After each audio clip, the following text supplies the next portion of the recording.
Hello friends, आज की video में आप समझने वाले हैं कि किस तरह से हम लोग बीमार पड़ते हैं और आखिरकार इतनी दवाइयां लेने के बाद भी हम लोग आखिर ठीक क्यों नहीं हो पाते। हम एक बीमारी की दवाई लेते हैं, कुछ समय बाद दूसरी बीमारी हमारे सामने आ जाती है। आखिर ऐसा क्यों होता है? अगर आप ये जानना चाहते हैं तो आज के हेल्थ एपिसोड के साथ बने रहें ताकि आप और आपका परिवार स्वस्थ रह सके। दोस्तों, जैसे कि हम अपने घर में लकड़ी का काम करवाते हैं, यानी कि वुडन वर्क करवाते हैं, और उस लकड़ी के काम पर अगर दीमक लग जाए यानी कि स्योंक लग जाए तो उस समय पर आप क्या करते हैं? मान लीजिए आपके दरवाजों को दीमक लग गई है तो आप अपने दरवाजे चेंज करवा देंगे। अगर आपकी कबर्ड में आपके ड्रॉर्स को दीमक लग गई है तो आप ड्रॉर्स चेंज करवा देंगे। लेकिन होगा क्या? कुछ समय बाद फिर से आपके दरवाजों और आपके ड्रॉर्स पर दीमक लग जाएगी। क्या यह परमानेंट इलाज था? बिल्कुल नहीं। तो आप जानते ही हैं, परमानेंट इलाज है आपके घर की जो दीमक है, जो आपकी प्रॉब्लम्स की जड़ है, उसे खत्म किया जाए। अगर दीमक को खत्म कर देंगे तो फिर आपकी कबर्ड्स और आपके दरवाजे हमेशा सुरक्षित रहेंगे। ठीक उसी तरह से ही हम अपने शरीर में बीमारियों की जड़ का इलाज करने की जगह पर ऊपर से सिम्टम्स का इलाज करते हैं। जैसे कि अगर आपके सिर में दर्द है तो आप क्या करेंगे? पेन किलर लेंगे जिससे कि आपका सिर दर्द ठीक हो जाए। ये ठीक उसी तरह से है जिस तरह से दीमक लगने पर अपने घर के दरवाजों को चेंज करना। इससे होगा क्या? कुछ समय बाद वो सिर दर्द आपका बड़ा बनता रहेगा। सिर दर्द की दवाई लेने से सिर्फ आपको महसूस नहीं हो रहा कि आपका सिर दर्द हो रहा है, लेकिन सिर दर्द की प्रॉब्लम वही की वही है। सिर दर्द की प्रॉब्लम के पीछे का जो कारण है वो आपकी बॉडी में खून का कम होना, लो ब्लड प्रेशर होना या और भी कोई बीमारियां हो सकती हैं। लेकिन अगर आप उनको जड़ से ठीक नहीं करेंगे तो वो सिर दर्द की प्रॉब्लम आगे चलकर बड़ी माइग्रेन की प्रॉब्लम में कन्वर्ट हो जाती है। अब अगर आपकी किडनी में स्टोन्स हैं तो अगर आप किडनी स्टोन्स का इलाज परमानेंट नहीं करेंगे तो बार बार आपकी किडनी में स्टोन्स पैदा होते रहेंगे। एक समय बाद आपकी किडनी फेलियर हो जाएगी और आपको किडनी चेंज करवानी पड़ेगी। अगर आप अपने घुटनों के दर्द का इलाज करवाते हैं, कुछ समय बाद आपके घुटनों की फिर प्रॉब्लम खड़ी हो जाती है और आपको अपने घुटने चेंज करवाने पड़ जाते हैं। ठीक उसी तरह से ही जिस तरह से दीमक लगने पर आप अपने घर के दरवाजों को चेंज करवाते हैं, लेकिन क्या उससे आपके घर के नए दरवाजे ठीक हो पाते हैं? नहीं, उसके बाद फिर से दीमक लग जाती है। ठीक उसी तरह से ही अगर आप अपने घुटने भी चेंज करवा लेंगे, कुछ समय बाद आपके चेंज हुए घुटने भी खराब हो जाएंगे। इसलिए दोस्तों, अगर आपके घुटने दर्द कर रहे हैं तो उसका इलाज करवाने की जगह आप उस चीज का इलाज करवाएं जो आपकी सब बीमारियों की जड़ है। और बीमारियों की जड़ क्या है? हमारा पेट। आयुर्वेद कहता है सारी बीमारियां हमारे पेट से ही शुरू होती हैं, यानी कि 90% से ज्यादा बीमारियां सिर्फ हमारे पेट से, हमारे डाइजेशन से शुरू होती हैं, क्योंकि हमारी बॉडी को जो एनर्जी सप्लाई होती है वो हमारे पेट से ही होती है। अगर आपका पेट खराब है तो आपकी पूरी बॉडी में अच्छे से एनर्जी सप्लाई नहीं हो पाती और जिस कारण से इंसान बीमारियों से जूझता रहता है। अगर आपका पेट खराब है तो इससे आपका खून गंदा होगा। खून गंदा होने से वो गंदा खून आपकी आर्टरीज में ब्लॉकेज पैदा करेगा, जिससे आपको दिल से जुड़ी हुई प्रॉब्लम्स हो जाएंगी। वही खून की गंदगी आपकी किडनी में स्टोन्स पैदा करेगी, फिर आप किडनी स्टोन्स का इलाज करवाने में लग जाएंगे। वही खून की गंदगी आपके चेहरे पर पिंपल्स के रूप में निकलेगी तो आप पिंपल्स का इलाज करवाएंगे।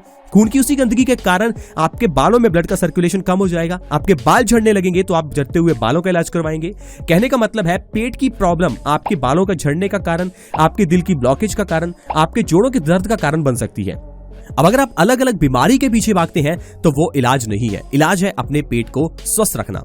और आखिरकार हम सभी का पेट स्वस्थ क्यों नहीं है, आज हम ये जानने वाले हैं। दोस्तों, हमारा पेट स्वस्थ इसलिए नहीं है क्योंकि हम लोगों को एक बहुत सिंपल, एक बहुत छोटी सी चीज नहीं आती, और वो है सही ढंग से पानी पीना। इस बात पर हंसिए मत कि मैं आपको ऐसा क्यों कह रहा हूं, क्योंकि दोस्तों सही में हम लोगों को पानी पीना नहीं आता।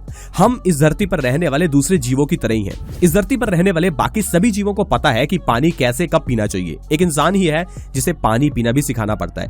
आप मुझे बताइए, क्योंकि ऐसा जीव है इस धरती पर जो खाना खाने के साथ में पानी रखकर बैठता हो?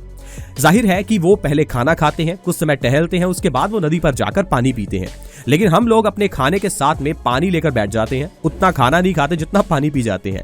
और यही बड़ा कारण है आजकल की बीमारियों का। खाना खाते समय हमारे पेट में एक एनर्जी प्रोड्यूस हो रही है। खाना खाते समय हमारे पेट के अंदर एक अग्नि है जिसे हम जठराग्नि कहते हैं। पानी पीने से वो बुझ जाती है और आपका खाया हुआ खाना पेट में बड़ा सड़ता रहता है। आंतें कमजोर होने लगती हैं। खाने के साथ में पानी पीने से आपकी आंतों की जो एब्जॉर्प्शन कैपेसिटी है वो कम होने लगती है और इस कारण से आपकी आंतें सिकुड़ जाती हैं, जिससे आपको कॉन्स्टिपेशन की प्रॉब्लम हो जाती है और बड़ी बड़ी बीमारियां जनरेट हो जाती हैं। आज मैं आपको बताऊंगा कि आपको पानी आयुर्वेदिक तरीके से किस तरह से पीना चाहिए, कौन सा पानी पीना चाहिए, कब पानी पीना चाहिए, कौन सा पानी नहीं पीना चाहिए। दोस्तों, ये वीडियो देखना बहुत इंपॉर्टेंट है क्योंकि हर इंसान पानी पीता है। हम लोग खाए बिना तो कुछ समय जिंदा रह सकते हैं, लेकिन बिना पानी के कोई इंसान जीवित नहीं रह सकता। इसीलिए इस वीडियो को पूरा देखें ताकि आप जान सके कि आप और आपका परिवार पानी किस तरह से पिए और किस तरह से आप सिर्फ पानी के सही ढंग को जानकर स्वस्थ रह सकते हैं। दोस्तों, ये वीडियो बहुत बहुत अमेजिंग है, क्योंकि आज बिल्कुल फ्री का इलाज मैं आपको बताने वाला हूं। चाहे आपके घर में किसी को दिल से जुड़ी हुई प्रॉब्लम है, चाहे आपको डायबिटीज की प्रॉब्लम है, मोटापा हो चुका है, कैंसर की प्रॉब्लम है, या इस दुनिया की कोई भी प्रॉब्लम हो, सिर्फ पानी को अगर सही ढंग से पिया जाए तो हर बीमारी का इलाज संभव है। अगर आप मोटे हैं तो उसका इलाज तो आपको आसानी से इस वीडियो में मिलने वाला है। आइए जानते हैं कि पानी हमारी बॉडी के लिए इंपॉर्टेंट क्यों है। आपने शुरू से सुना होगा कि हमारे शरीर में 5 तत्व होते हैं, यानी कि हमारी बॉडी 5 तत्वों से मिलकर बनी है। इसमें पानी भी एक तत्व होता है। आपने ये बचपन में ही सुना होगा, लेकिन क्या आपने ये सुना है कि पानी हमारी बॉडी में सबसे ज्यादा होता है? यानी कि उन 5 एलिमेंट्स में सबसे जो बड़ा, सबसे जो इंपॉर्टेंट एलिमेंट है वो पानी ही है। हमारी बॉडी 70% यानी 70% पानी है। अगर अपनी बॉडी से पानी को अलग कर दिया जाए तो सिर्फ 30% भाग ही बचेगा। ये जो आपकी पूरी बॉडी, आपको मांस, मसल्स और हड्डियां दिखती हैं, ये दरअसल सिर्फ 30% ही है। बाकी 70% हमारी बॉडी सिर्फ पानी ही है। इसीलिए आप ये जानते हैं कि हमारी बॉडी खाए बिना चाहे 10-15 दिन जिंदा रह ले, लेकिन हम लोग बिना पानी पिए 2 से 3 दिन से ज्यादा जिंदा नहीं रह सकते, क्योंकि हमारी बॉडी पानी से ही बनी है और पानी के बिना हमारी जिंदगी का गुजारा नहीं है। हमारा दिल जो देखने में आपको सॉलिड टाइप का लगता है, हमारा दिल 70% यानी 70% पानी है। हमारा दिमाग 75% पानी है। हमारे लंग्स जिनसे हम सांस लेते हैं वो 83 यानी कि 83% पानी ही है। हमारी हड्डियां जो आपको देखने में बहुत कड़क लगती हैं वो भी 31% पानी है। यानी कि पानी हमारी बॉडी के लिए कितना इंपॉर्टेंट है आप ये समझ पा रहे हैं। और यहाँ पर पानी से रिलेटेड जो हम सबसे बड़ी गलती करते हैं वो है ठंडा पानी पीना। जब से ये रेफ्रिजरेटर हमारे घर में आया है तब से बीमारियां बहुत ज्यादा बढ़ गई हैं, क्योंकि हम लोग खाना एक्सेस अमाउंट में बनाकर रख लेते हैं, उसे फ्रिज में स्टोर करते हैं, बार बार गर्म करके खाते हैं। खाने को बार बार गर्म करने से उसकी पौष्टिकता खत्म होती है और उस खाने का फायदा मिलने की जगह उसका नुकसान होता है। इससे आपके शरीर में वायु तत्व बढ़ता है, यानी कि वात दोष इंबैलेंस हो जाता है। वात दोष इंबैलेंस हो जाने से हमारी बॉडी में दर्द की समस्या बढ़ जाती है। देखिए दोस्तों, आयुर्वेद में 3 दोष होते हैं, शायद उसके बारे में आपने कई बार सुना होगा, वात, पित्त और कफ। वात दोष इंबैलेंस तब होता है जब आप ज्यादा बासी खाना खाते हैं। जब आप खाने को बार बार गर्म करके खाते हैं तो आपके पेट के अंदर वायु बढ़ जाती है। वायु बढ़ जाने से वो वायु हमारे शरीर में सर्कुलेट करने लगती है। शरीर में सर्कुलेट करने से वो जहां भी ठहरती है वहां पर दर्द पैदा होता है। तो दर्द का इलाज करने के लिए आप पेन किलर्स खाएंगे। तो दोस्तों, पेन किलर्स खाने की जरूरत नहीं है, बस आपको ताजा खाना खाने की जरूरत है। बासी खाना खाने से वायु बढ़ती है और वायु बढ़ने से हमारे शरीर में दर्द पैदा होता है। तो इसीलिए आपको बासी खाना नहीं खाना चाहिए। और दूसरी चीज, आपको ठंडा पानी नहीं पीना चाहिए। फ्रिज का पानी आपके लिए बिल्कुल जहर के समान है। आपने जहर पी लिया या ठंडा पानी पी लिया, एक ही बात है। बस बात सिर्फ इतनी है कि जहर से आप एकदम से मर जाएंगे और ठंडे पानी से आप धीरे धीरे मरेंगे। चॉइस आपको करनी है, मरना तो दोनों तरीके से ही है, लेकिन मैं आपको ये बताना चाहता हूं कि आपको ठंडा पानी नहीं पीना चाहिए। ऐसा इसलिए क्योंकि आपने महसूस किया होगा जब भी आप ठंडा पानी पीते हैं तो ये एकदम से आपके सिर को चढ़ जाता है। ऐसा क्यों होता है? क्योंकि ठंडा पानी पीने से हमारे दिमाग की ओर जाने वाली नसें सुन्न होने लगती हैं। ये बहुत बड़ी बात है। जब भी हम ठंडा पानी पीते हैं, हमारे दिमाग की ओर जाने वाली नसें हैं जो खून लेकर जा रही हैं वो सुन्न हो जाती हैं और हमारे दिमाग की ओर जाने वाला ब्लड सप्लाई कम हो जाती है। इससे सबसे बड़ी जो प्रॉब्लम है वो है मेमोरी लॉस की। जो लोग ज्यादा ठंडा पानी पीते हैं उनका दिमाग कम काम करता है, उनको ज्यादा मेमोरी लॉस हो सकता है, इवन कि उनको ब्रेन स्ट्रोक तक हो सकता है। ठंडा पानी पीने से ये पानी हमारे पेट में जाकर कई तरह की प्रॉब्लम्स पैदा करता है। सबसे बड़ी प्रॉब्लम है हमारी आंतों का सिकुड़ना।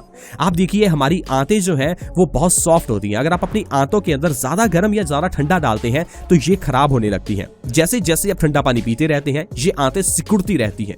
इन सिकुड़ती हुई आंतों की एब्जॉर्प्शन कैपेसिटी कम होने लगती है और एब्जॉर्प्शन कैपेसिटी कम होने से जो भी आप इतना ज्यादा न्यूट्रिशन वाला खाना खाते हैं उसे ये एब्जॉर्ब कर ही नहीं पाती। धीरे धीरे हमारी बॉडी में न्यूट्रिशन की कमी होने लगती है और हमारे शरीर को ढेरों बीमारियां लग जाती हैं। तो आपको ठंडा पानी इसलिए नहीं पीना चाहिए क्योंकि इससे आपकी आंतें कमजोर होती हैं। इवन कि ठंडा पानी पीने से हमारे शरीर की ज्यादातर एनर्जी उस ठंडे पानी को गर्म करने में लग जाती है। हमारी बॉडी का यानी हमारे शरीर का एक रूल है कि जहां भी हमारी बॉडी में टेम्परेचर कम होता है यानी कि ठंडा टेम्परेचर होता है, बॉडी सबसे पहले उसे गर्म करती है। अगर आप अपनी बॉडी के किसी पार्ट पर ठंडी पट्टी लगाते हैं तो उसमें भी यही प्रक्रिया काम करती है। जहां पर भी आप ठंडी पट्टी लगाते हैं उस जगह पर ब्लड का सर्कुलेशन बढ़ता है ताकि उस जगह को गर्म किया जा सके। इसीलिए दोस्तों, जब भी आप ठंडा पानी पीते हैं तो आपकी पूरी ब्लड की सप्लाई आपके पेट की ओर चली जाती है, क्योंकि आपका पेट काफी ठंडा हो जाता है। उस ठंडे पानी को गर्म करने के लिए पूरी बॉडी की एनर्जी लग जाती है। इसी कारण से जो लोग ठंडा पानी पीते हैं उनकी ज्यादातर एनर्जी ठंडे पानी को गर्म करने में लग जाती है और वो लोग ज्यादा आलसपन से भरे रहते हैं। तो अगर आप अपने शरीर में एनर्जी चाहते हैं, आप चाहते हैं कि आप एक्टिव रहें, तो आपको ठंडा पानी नहीं पीना चाहिए, क्योंकि ठंडा पानी आपकी एनर्जी को चूसता है। इसके अलावा ठंडा पानी पीने से मोटापा आता है, क्योंकि ठंडा पानी जब आपके गले से होकर निकलता है तो आपके गले के अंदर कुछ ग्लैंड्स होते हैं जिन्हें थायराइड ग्लैंड्स कहते हैं। जब थायराइड ग्लैंड्स के ऊपर ये ठंडा पानी लगता है तो आपके थायराइड ग्लैंड्स थायराइड के सेक्रीशन को कम करने लगते हैं, जिससे कि इंसान को हाइपोथायराइड हो जाता है, मेटाबॉलिज्म प्रोसेस स्लो हो जाती है और इंसान मोटा होने लगता है। यानी कि आपने कुछ लोगों को ये कहते सुना होगा कि मैं तो पानी भी पीता हूं तो भी लग जाता है, यानी कि जब मैं पानी पीता हूं तो भी मोटा हो रहा हूं। ऐसा इसलिए क्योंकि आप पानी नहीं ठंडा पानी पी रहे हैं। ठंडा पानी पीने से मोटापा आता है। कुछ लोगों को लगता है मोटापा आता है ज्यादा खाने की वजह से। दोस्तों, मोटापा ज्यादा खाने की वजह से नहीं, गलत खाने की वजह से और ठंडा पानी पीने की वजह से आता है। इसके अलावा एसिडिटी एक बड़ी प्रॉब्लम है जो कि ठंडा पानी पीने के कारण होती है। कुछ लोग एसिडिटी की गोली तो रोज खाते हैं लेकिन साथ में ठंडा पानी भी पीते रहते हैं। दोस्तों, ये तो वैसे ही हो गया कि आप अपने पैर पर रोज कुल्हाड़ी मारकर रोज ही खुद मलहम लगा रहे हैं। तो दोस्तों, आपको ऐसा नहीं करना। आप जानते हैं कि आपको पानी कब पीना चाहिए। दोस्तों, आपको पानी पीना चाहिए सुबह उठकर सबसे पहले। ये सबसे इंपॉर्टेंट है क्योंकि ज्यादातर लोग सुबह उठकर सबसे पहले बेड टी लेते हैं, यानी कि सुबह उठकर बिस्तर पर ही चाय पी लेते हैं। जब भी हम लोग सुबह उठकर सबसे पहले चाय पीते हैं तो इससे बड़ी प्रॉब्लम होती है एसिडिटी की। जब भी हमारे शरीर में एसिडिटी बढ़ती है तो इससे सबसे बड़ा दोष इंबैलेंस होता है, वो है पित्त दोष। पित्त दोष इंबैलेंस होने से सबसे ज्यादा बीमारियां होती हैं। यानी कि जैसा मैंने आपको बताया, हमारी बॉडी में 3 दोष हैं, वात, पित्त और कफ। लेकिन अगर हमारी बॉडी में पित्त दोष इंबैलेंस हो जाए तो सबसे ज्यादा बीमारियां होती हैं। आयुर्वेद के अकॉर्डिंग पित्त दोष इंबैलेंस होने से 80 से ज्यादा बीमारियां होती हैं, जिनमें हार्मोनल चेंजेस से जुड़ी हुई बीमारियां जैसे कि डायबिटीज और थायराइड शामिल है। यानी कि अगर आप सुबह उठकर सबसे पहले चाय पी रहे हैं तो जाहिर है आपको डायबिटीज की प्रॉब्लम का सामना करना पड़ेगा। अगर आप डायबिटीज से बचना चाहते हैं तो सबसे पहले सुबह उठकर चाय पीना बंद कीजिए। अब ये मत कहना कि मैं तो चाय फीकी पीता हूं। दोस्तों, चाय चाहे फीकी पियो या मीठी, अगर डायबिटीज है तो चाय आपके लिए नुकसानदायक है, क्योंकि चाय पीने से आपका एसिडिटी बढ़ेगी और एसिडिटी बढ़ने से हार्मोनल चेंजेस से जुड़ी हुई बीमारियां ज्यादा बढ़ जाती हैं। तो इसलिए सुबह उठकर सबसे पहले आपको चाय की जगह पर पानी पीना चाहिए। हल्का गुनगुना पानी अगर सुबह उठकर सबसे पहले पिया जाए तो यह हमारे शरीर के लिए एक अमृत साबित हो सकता है। जो लोग सुबह उठकर सबसे पहले गुनगुने पानी के 2 से 3 गिलास पीते हैं, उनकी बॉडी में कभी किडनी स्टोन्स की प्रॉब्लम होती ही नहीं है। उन लोगों को कभी भी मोटापे का सामना करना ही नहीं पड़ता। अगर आप मोटे हैं तो आप सुबह उठिए, सबसे पहले 2 से 3 गिलास गुनगुने पानी के पीजिए। 1 महीने के अंदर अंदर 5 से 10 किलो वजन आप बिना किसी डाइट और एक्सरसाइज के कम कर सकते हैं। और फिर आप मेरी इस वीडियो के ऊपर आकर जरूर कमेंट करेंगे कि हमें इससे फायदा हुआ। दोस्तों, ये जो बातें मैं आपको बताता हूं ये 100% आयुर्वेदिक होती हैं और प्रूवन होती हैं। मैं आपको ऐसे ही कोई बात नहीं बताता। ये जो बातें मैं आपको बताता हूं इनको अप्लाई करना इजी होता है, आयुर्वेदिक है और आपका घर में ही बिना किसी दवाइयों के काम हो जाता है। बस आपको ये समझना है कि किस तरह से हम अपने खान पान में चेंज करें ताकि बिना दवाइयों के हम आयुर्वेद के नियमों का पालन करके स्वस्थ रह सकें। दोस्तों, गुनगुना पानी अगर सुबह खाली पेट पिया जाए तो इससे दिल से जुड़ी हुई बीमारियों में भी आराम होता है, जैसे कि हार्ट ब्लॉकेज की प्रॉब्लम। अगर आपको हार्ट ब्लॉकेज की प्रॉब्लम है तो गुनगुना पानी पीजिए, धीरे धीरे आपकी हार्ट ब्लॉकेज खत्म हो जाएगी। ऐसे इसलिए क्योंकि हार्ट ब्लॉकेज के पीछे का कारण आपके खून की गंदगी होता है। अगर आप सुबह उठकर सबसे पहले गुनगुना पानी पीते हैं तो इससे आपकी हार्ट ब्लॉकेज खत्म हो जाएगी, क्योंकि आपका खून धीरे धीरे साफ होने लगेगा। गुनगुना पानी सुबह खाली पेट पीने से बॉडी डिटॉक्स होती है। तो देखो दोस्तों, किस तरह से पानी से जुड़े हुए नियमों का पालन करके हम लोग अपनी जिंदगी में बिना दवाइयों के स्वस्थ रह सकते हैं। दोस्तों, स्वस्थ रहना आसान है, बस आपको यह समझना है कि स्वस्थ रहने के लिए किन चीजों का पालन करें। नहीं तो आप अपनी सारी जिंदगी में पैसा कमाते रहेंगे और एक समय ऐसा आएगा जब वो सारा पैसा आपका बीमारियों पर ही खर्च हो जाएगा और फिर आपको पछताने के अलावा और कुछ नहीं मिलेगा। तो मेरी आपसे गुजारिश है कि आप जितना समय फेसबुक, व्हाट्सएप, इंस्टाग्राम इन सब चीजों पर गुजारते हैं, थोड़ा समय आप अपनी हेल्थ पर भी गुजारें। दिन के 24 घंटों में एटलीस्ट 1 घंटा अपनी सेहत के लिए निकालें ताकि आप हमेशा स्वस्थ रहें और जो पैसा आप कमा रहे हैं उसे आप खुशियों पर खर्च करें, एंजॉयमेंट पर, घूमने फिरने पर खर्च करें, ना कि शरीर की बीमारियों पर और दवाइयों पर। आई होप फ्रेंड्स आज का हेल्थ एपिसोड आपको अच्छा लगा होगा।